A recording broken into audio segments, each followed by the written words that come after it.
Meus queridos irmãos, bom dia, paz do Senhor. O pastor Vanderlei já falou, mas eu quero também usar minha voz para dar boas-vindas a quem está vindo à igreja, conhecendo a igreja, primeira ou segunda vez, que Deus os abençoe. Também para todos que estão participando do culto através da internet. E é lógico, todo mundo que está aqui, participando sempre da igreja, na nossa casa, no nosso lugar, onde nós buscamos a edificação e o crescimento espiritual. Vamos lá, Gênesis capítulo 49, para falar sobre autoridade. Quem é que tem autoridade? Quem é que manda em casa aqui? Já comecei criando um DR aqui. Comecei a mensagem já gerando um DR entre os irmãos aí, tá? A irmã que ficou folgada, o marido já... E vice-versa também. Quero falar sobre esse privilégio de exercer autoridade. Eu chamo de privilégio porque foi o propósito da criação. Deus criou o homem para exercer autoridade, para ter governo, para ter domínio, para ter controle. Quando eu falo homem, eu falo espécie. Homem e mulher. Vocês vão perceber na leitura que eu vou fazer daqui a pouco, indicar para vocês, que Deus está falando com o casal, na questão de autoridade, de governo e de domínio. Então essa é a essência. Exercer autoridade. E é um privilégio quando se sabe exercer autoridade. Percebem as palavras que eu estou usando quando se sabe exercer autoridade? Porque a gente não nasce sabendo mandar. A gente precisa aprender a saber mandar. A gente precisa aprender a governar, a ter autoridade. Quando a gente tem a posição de governar, de ter autoridade e não sabe fazê-lo, isso pode gerar uma tragédia muito grande. Normalmente gera. Normalmente traz conflitos. Nós estamos num país com um monte de autoridade que não sabe governar, não sabe liderar. Fazendo coisas absurdas que deixam a maioria das pessoas indignadas. Em âmbito municipal, estadual, federal, todo lugar, em todo país e no mundo é assim. Está cheio de gente exercendo autoridade sem saber exercer autoridade. E para que a gente possa aprender a exercer autoridade, tem que ir lá no manual bíblico, na origem, por que Deus nos criou, como Ele nos formou, qual a intenção dEle, porque ali Ele nos deu tanto a missão de ter governo, como subsídios de informação de como governar. Eu sei que eu não estou falando para pessoas alienadas a esse mundo, e eu sei que você, se me acompanha nessa mensagem, está pensando lá na sua casa, autoridade sobre os filhos, como é que está, autoridade de governo sobre as finanças, governo sobre a família, governo nos negócios, governo na espiritualidade, enfim, exercer a autoridade que deve ser praticada em todas as áreas da vida, em todas as coisas. Irmãos, entendam isso de uma maneira muito clara. O grande problema que nós temos é a falta de organização, de coisas colocadas no lugar, de administração correta. Esse é o grande problema que nós temos. Muitas orações não são respondidas por Deus, porque a gente faz a bagunça e depois fica lá, Deus, ajuda, faz. E como que Deus diz no céu, eu já mostrei como fazer, eu ensinei como fazer, faz a bagunça do seu jeito e depois joga a conta para mim, e depois sou eu que vou resolver, como se Deus estivesse dizendo isso. Por isso muitas pessoas oram e não acontece nada. Continua a bagunça lá, a meleca está feita. Por quê? Porque não sabem administrar, governar, liderar. A Bíblia ensina isso de uma maneira muito clara. O primeiro lugar que eu indiquei para vocês é Gênesis 49. Eu escolhi aqui esse texto quando Jacó, perto da morte, com 147 anos de idade, cego, sem enxergar, ele cumpre um ritual daquele povo naquela época, chamar os filhos e abençoá-los.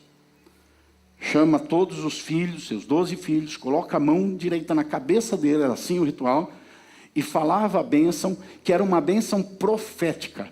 Bênção, tem gente que pensa que bênção é assim, o que eu desejar, Senhor, faz o meu filho um astronauta, faz dele uma bênção para ser astronauta, que eu quero que meu filho vá para a lua. Eu não sei porque quer que ele vá para a lua, quer ficar livre dele, mas eu quero que ele vá para a lua, faz do meu filho um astronauta, Deus, e pensa, eu quero essa bênção do meu filho ser um astronauta. Eu não gosto dessa utopia, eu não gosto dessa coisa assim meio maluca, sabe? A bênção, ela é profética, ela é direcionada e ela é respaldada pelas evidências da situação. É assim que Jacó abençoa os seus filhos. Ele olha para cada filho e ele vai determinando a bênção. Nós vamos olhar para Judá, mas antes, deixa eu só mostrar o que eu estava falando para vocês e apresentar de uma maneira clara.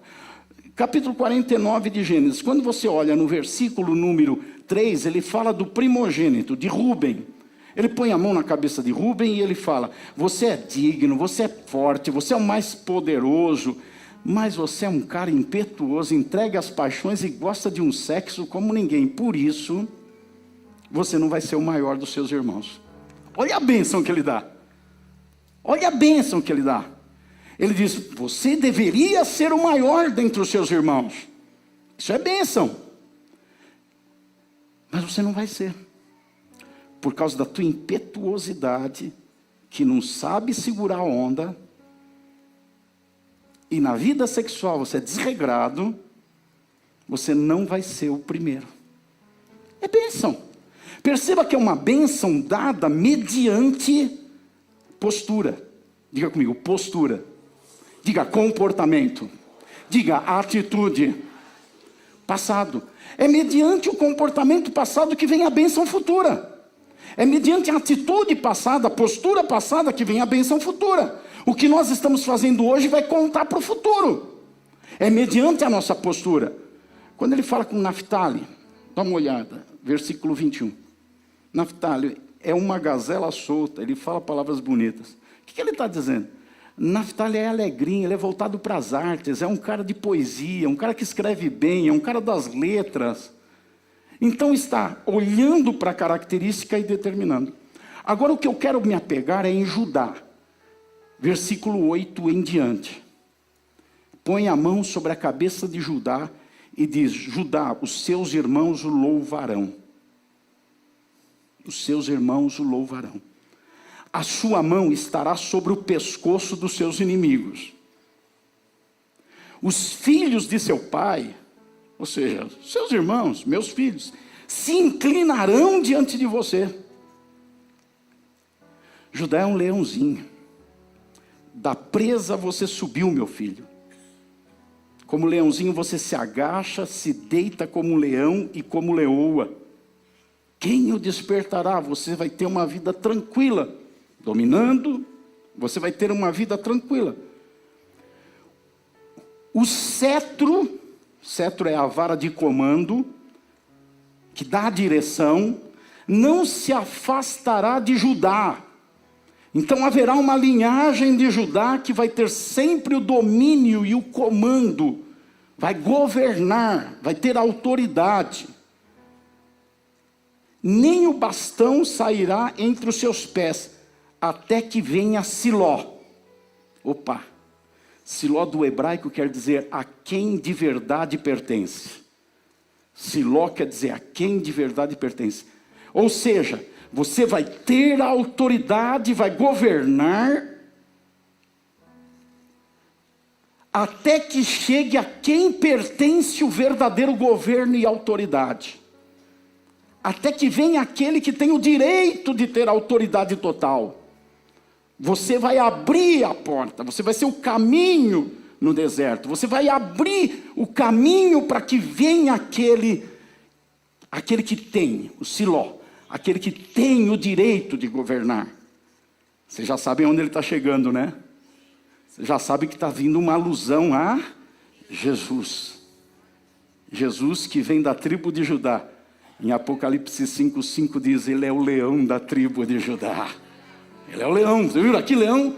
Então, quando Jacó põe a mão sobre Judá, ele está restaurando o estado original, primitivo, daquilo que Deus planejou para a raça humana, de ter controle, de ter domínio, de ter governo, de ter autoridade. Ele está declarando, nessa linhagem, quem entrar por essa linhagem, é que vai ter o cetro na mão e vai voltar ao estado original que foi perdido lá com a queda.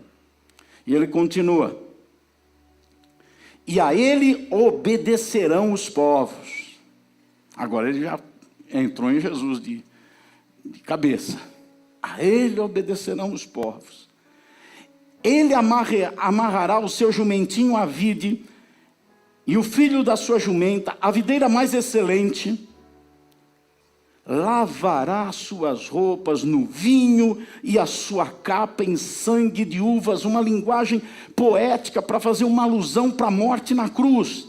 Ele lavará as suas roupas com o sangue.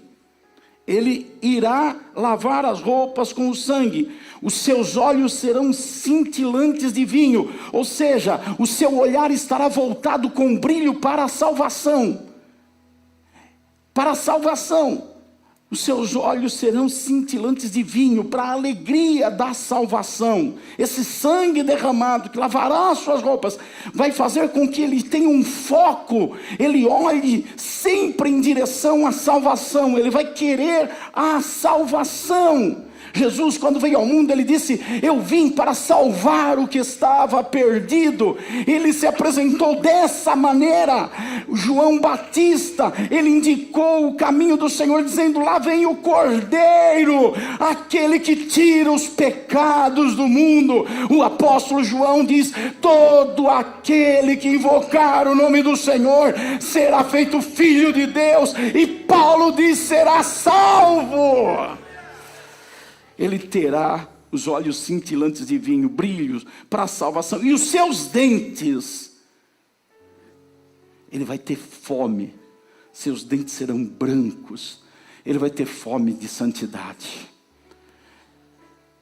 Ele quer mastigar santidade. Aqui a gente tem o princípio de autoridade estabelecido e uma promessa de redenção do que foi perdido no Éden. O que foi perdido no Éden? Vamos ver agora, Gênesis capítulo 1. Gênesis capítulo 1. Deus cria todas as coisas. Já disse para vocês, o primeiro capítulo de Gênesis é uma abertura de toda a história da criação. Vem o relato completo da criação. E depois o capítulo 2 em diante vai descrevendo com detalhes essa criação. O capítulo 1 apresenta a criação de todas as coisas. E quando chega no versículo 26, Deus disse: façamos o ser humano a nossa imagem conforme a nossa semelhança. E agora começa a descrever o que seria essa imagem. Tenha ele domínio sobre os peixes do mar, sobre as aves dos céus, sobre os animais domésticos, sobre toda a terra e sobre todos os animais que rastejam pela terra. Fala para o irmão do outro lado: você tem medo de barato, você está errado, irmão.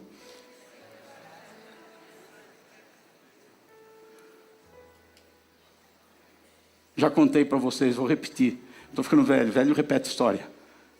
Quando eu era estudante de teologia, eu ia para o seminário, passava em frente de uma porta, que tinha uns cachorros grandão, assim, lá de dentro da casa, com as grades, que eles latiam, ficava aquele pastor alemão bem robusto, forte, e eles latiam forte, pareciam que iam me devorar.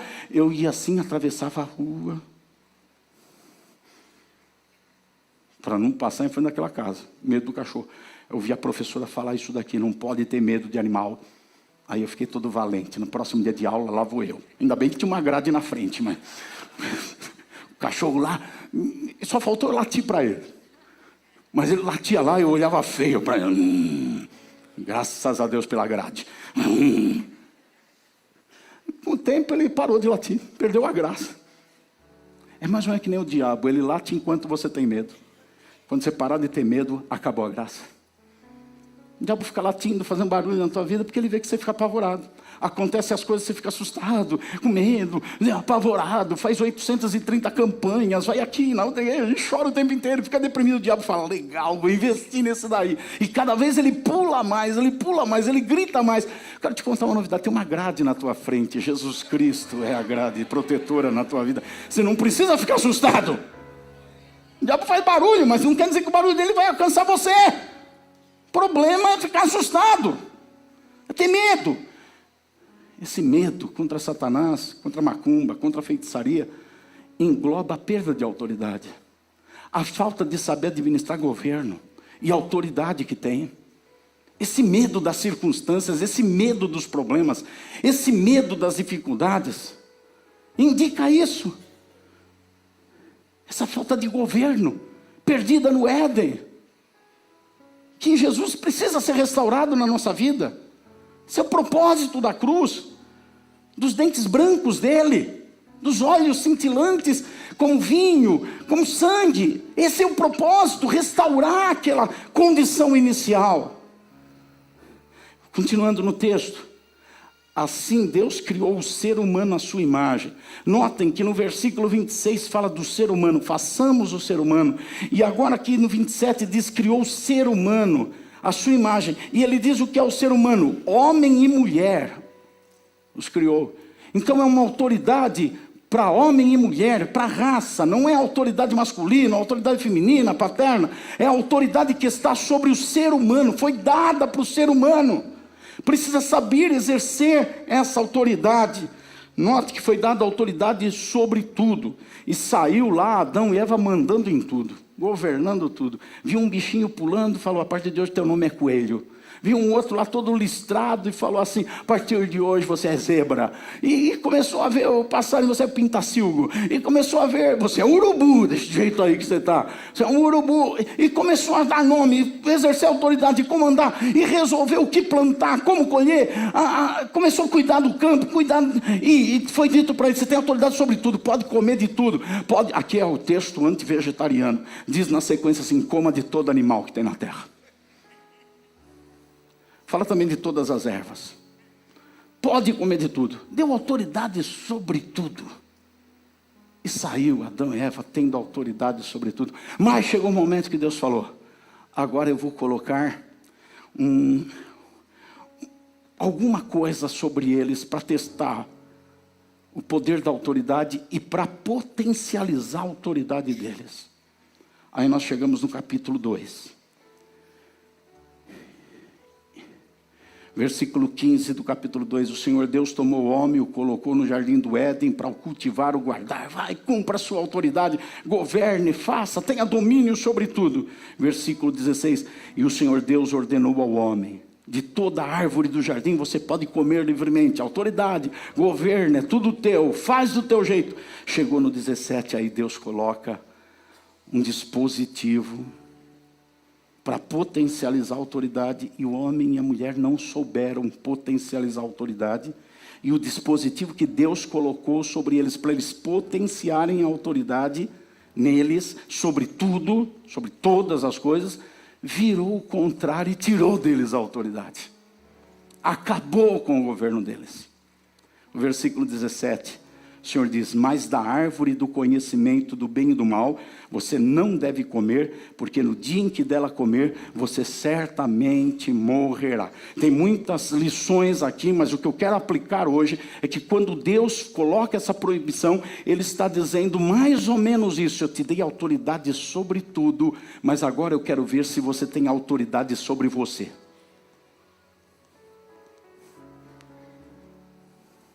Agora eu quero ver se você é capaz de dominar você.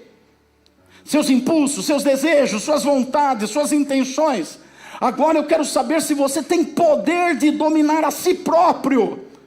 E se o homem dominasse a si próprio, ele potencializaria a sua autoridade sobre todas as coisas para sempre. Foi o que Jesus fez, não foi? Quando Jesus foi tentado, ele resistiu à tentação. Quando ele foi ofendido, ele reagiu corretamente. Quando ele foi preso, ele reagiu corretamente. Quando ele foi morto, ele reagiu corretamente. Ele ressuscitou e lhe foi dado todo o poder e toda a autoridade nos céus e na terra. Ele potencializou a autoridade que tinha. Mas o ser humano não. Eu e você perdemos a autoridade lá. E por que perdemos? Vamos ver o caminho da perda de autoridade. Capítulo 3. Primeiro, põe a mão no ouvidinho assim, ó, parece coisa de criança. Põe a mão no ouvidinho e fala assim, cuidado ouvidinho com o que ouve. Entramos na mini braque agora. Cuidado ouvidinho com o que ouve. Capítulo 3, versículo 1, a serpente disse à mulher, espera aí, começou a perder a autoridade, é assim que começa a perder a autoridade, pelo que ouve. Tem que tomar cuidado com o que ouve. Primeira porta, primeiro contato, primeira ação maligna contra o homem para despotencializar, em vez de potencializar a autoridade, para inverter o que Deus planejou, foi pelos ouvidos. E não tem dúvida que o ouvido é a porta de maior acesso que nós temos, porque nós estamos aqui, podemos ouvir o que vem de lá, de cá, podemos ouvir coisas que a gente nem está concentrado naquilo. Quando fala dos olhos, nós temos que focar em uma direção, mas os ouvidos ouvem de toda parte. Deu ouvidos ao diabo. Hoje em dia tem diabo de saia, tem diabo de gravata, tem diabo de calção, tem diabo com camisa verde, tem diabo com camisa preta e branca. Tem diabo com todo tipo de roupa, com todo tipo de jeito. Tem diabo magro, diabo loiro, diabo gordo, diabo comprido, diabo curto, diabo alto, diabo baixo. Tem diabo que parece uma irmãzinha maravilhosa, ela é doce e meiga, abriu a boca é o diabo. Tem diabo na escola, diabo na faculdade, tem diabo no emprego, tem diabo na igreja. Dá uma olhada para o lado. Tem diabo em todo lugar, falando. Gente falando, a boca é solta, vai falando o que quer, vai falando o que pensa, o que não pensa, vai falando sem pensar. E o diabo vai usando essa boca e vai usando. Primeiro, porta de acesso do inimigo para tirar a autoridade são os nossos ouvidos. Ouvido desgovernado, não tem domínio sobre o que ouve, ouve qualquer porcaria, vem a contenda ouve, vem a murmuração ouve, vem o negativismo ouve, vem o falatório profano ouve, vem a mentira ouve, vai ouvindo tudo que não presta, perdendo o governo naquilo que vai ouvir. Note que é tão importante o ouvir, que a Bíblia chega a dizer, a fé vem pelo ouvir. O ouvir a palavra de Deus é que vai produzir a fé, que vai mudar o rumo da vida da pessoa e dar uma eternidade para ela, tirá-la do inferno e colocá-la no céu, pelo que ela ouve. O ouvir é muito importante, e o diabo sabe disso. Talvez a gente não saiba. A gente acha que pode ouvir qualquer coisa. Pode ouvir heresia e está tudo bem. Pode ouvir malícia e está tudo bem. Pode ouvir piada obscena e está tudo legal. Pode ouvir murmuração e está tudo certo. A Bíblia diz, fale entre vós com salmos, hinos e cânticos espirituais. Tome cada um cuidado com o que fala, falando apenas aquilo que serve para a edificação dos outros. Falar é sério, o diabo sabe disso. E ele começou a roubar o domínio do homem, e Deus observando. Vamos ver se ele tem controle sobre os seus ouvidos, porque Deus deixou. Vocês concordam comigo que Deus podia ter impedido o diabo de entrar no jardim? Vocês concordam comigo que uma palavra, um olhar de Deus impediria a serpente de falar com Eva? Mas Deus permitiu porque era o teste. Deixa eu ver se ele vai ter governo sobre ele. E Deus olhando a conversa. Segunda ação do ser humano para perder a autoridade é a boca, é o que fala. Olha comigo o versículo 2 agora. A mulher respondeu à serpente. Olha o papo que foi bater agora. Tem gente conversando com o diabo, gente. Tem gente que conversa mais com o diabo do que com Deus. Eu vou orar, seu diabo, sai daqui, diabo, faz aquilo, diabo, vai para lá, diabo, você está fazendo isso, diabo, você está aquilo. Espera aí. Tem gente que bate o maior papo com o diabo. Conversa, o diabo fala, ele responde. O diabo diz, foi o que aconteceu aqui. O desgoverno agora vem pela boca, uma boca descontrolada, que vai falando qualquer coisa. Provérbios, capítulo 13, versículo 3, na nova tradução, na linguagem de hoje, diz assim: quem toma cuidado com o que diz, está protegendo a sua própria vida. Mas quem fala demais, destrói a si mesmo. Então o diabo veio pelo ouvido. E houve uma resposta. E Deus olhando. Não tem governo sobre o que ouve. Não tem governo sobre o que fala. Não tem governo sobre o que fala. Só fala. E não controla o que fala. Terceiro, aquilo que ouve, aquilo que se responde, é fruto de raciocínios. Então houve um descontrole mental, um descontrole de raciocínio, uma falta de domínio sobre os pensamentos. Olha bem o que aconteceu nos versículos 4 e 5. Os versículos 4 e 5 diz assim: então a serpente disse à mulher, É certo que vocês não morrerão, porque Deus sabe que no dia em que comerem desse fruto, os olhos de vocês se abrirão, e como Deus, vocês serão conhecedores do bem e do mal. O que o diabo está fazendo? Construindo um raciocínio na cabeça do ser humano. E agora o homem já não tem mais controle sobre os seus pensamentos. E aquilo que é fruto da fala maligna vira um raciocínio que vai sendo elaborado dentro dele. O diabo está projetando, olha, se fizer isso vai ser assim, se você não fizer vai ser desse jeito, não é bem desse jeito, é daquele jeito. E vai nascendo um raciocínio, vai sendo construindo uma ideia. Quantas pessoas vão construindo ideias na sua mente que não tem nada a ver com o que Deus fala? Que não tem nada a ver com o propósito de Deus. São raciocínios malignos que Paulo fala, que mentes ficam travadas por esse raciocínio e o evangelho não consegue entrar lá. Porque esses raciocínios estão lá norteando a vida da pessoa. O diabo foi controlando, tomando o controle, vai vendo. O diabo toma controle do ouvido, da boca, agora controla os raciocínios e a pessoa vai perdendo o chão, vai perdendo o governo, vai perdendo a autoridade. Quarto, os olhos. Os olhos ficam desgovernados. O versículo número 6 diz assim: vendo a mulher que a árvore era boa para se comer, agradáveis aos olhos, e árvore desejável. Perceba o seguinte: o ver ativa o desejo e a cobiça. Aquilo que foca os olhos.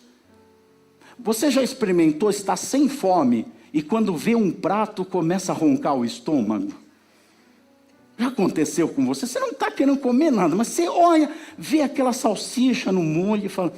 E daqui a pouco você está assim, puxa, que vontade de comer um cachorro quente. E você não estava com fome. Não estava.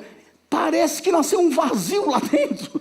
De repente, num ato milagroso, você estava satisfeito, mas nasceu aquele vazio num ato milagroso. Porque os olhos atiçam o desejo, a vontade.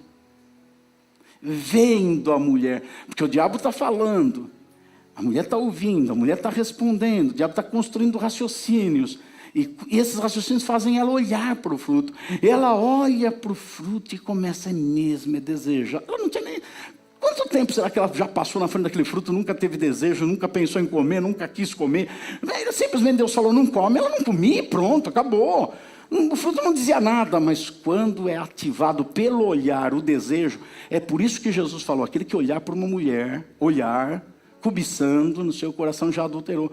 Por quê? Porque esse olhar concentrado vai levar a um desejo, e esse desejo pode levar a uma ação, e aí é consumado o pecado. E depois disso o que acontece? Ações desgovernadas. No mesmo versículo 6, depois de olhar, ver que é agradável, desejar, tomou do seu fruto e comeu, agora agiu. Que Deus tinha falado, não era, não pode ouvir, não pode falar, não pode pensar, não pode olhar. O que Deus tinha falado é não pode comer, é não pode pegar, é não pode agir. E tem gente que brinca com o perigo. Tem gente que fica brincando com o perigo. Eu sei que não pode, mas eu posso dar uma olhadinha. Eu posso dar uma pensadinha nisso. Eu posso ouvir isso. Mas eu não vou fazer. Eu não vou praticar. Eu não vou ter ação. Bobo, tolo. Está perdendo o controle de si pelo que está ouvindo, pelo que está vendo, pelo que está falando, pelo que está pensando. Está perdendo o controle. Agir é um ato instintivo. É um ato... impulsivo que a pessoa vai ter, não é um ato pensado, não é um ato planejado, é um ato que a pessoa é levada a fazer por toda essa construção que foi feita nela. E aí o que aconteceu? Eles foram expulsos do Éden. Aquilo que eles tinham que governar, aquilo que eles tinham que ter autoridade, enfim, eles perderam. Mas graças a Deus que nos dá a vitória por nosso Senhor e Salvador Jesus Cristo. Você pode, eu sei que pode, então diga amém. Aleluia. Glória a Deus. 1 João capítulo 3, versículo 8. Aquele que pratica o pecado, lembra da humanidade, procede do diabo, porque o diabo vive pecando desde o princípio. E para isto se manifestou o Filho de Deus. Eu vou incluir aqui o leão da tribo de Judá. E para isso se manifestou o Filho de Deus, para destruir as obras do diabo. tudo aquilo que o diabo planejou no Éden e que ele fez acontecer, e o ser humano perdeu a autoridade. Jesus veio com dentes brancos, com vestes banhadas de sangue, para desfazer a obra de Satanás. Aleluia. Mateus 18, versículo 11 diz: porque o Filho do Homem veio salvar o que estava perdido. Foi perdido o domínio e a autoridade no Éden. 2 Coríntios 5, 17: e se alguém está em Cristo, é nova criatura, as coisas antigas já passaram, eis que se fizeram novas. Quem vive plenamente em Cristo, eu vou ler agora 3, 4 versículos para vocês. Quem vive plenamente em Cristo, ele toma o domínio sobre si mesmo, ele toma o domínio sobre seus ouvidos, ele toma o domínio sobre a sua boca, ele toma o domínio sobre os seus pensamentos, ele assume o domínio sobre os seus olhos, e então ele não é mais escravo nas suas ações. Conhece a verdade e a verdade o faz verdadeiramente ser livre. Ele não é mais levado, ele não é mais conduzido, ele não é mais impulsionado. Ele vê o pudim e diz: não quero.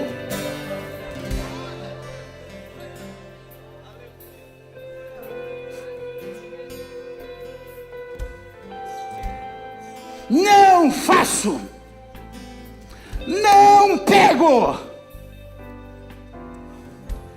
O diabo vem falar. Esse que está em Cristo, vivendo a vida plena, já percebe essa voz estranha: para trás de mim, Satanás, teus desígnios são malignos.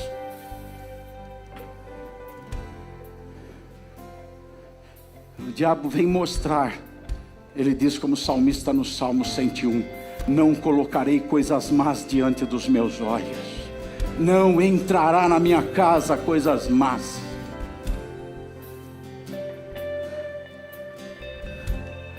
Ele ora como Jesus: não seja feita a minha, mas a tua vontade. Os desejos dele estão no Senhor.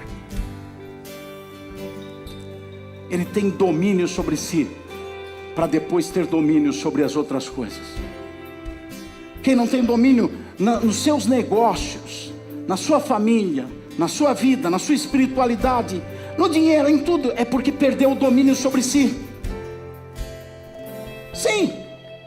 Porque os negócios de Adão, de Eva, eram o jardim, eram os animais.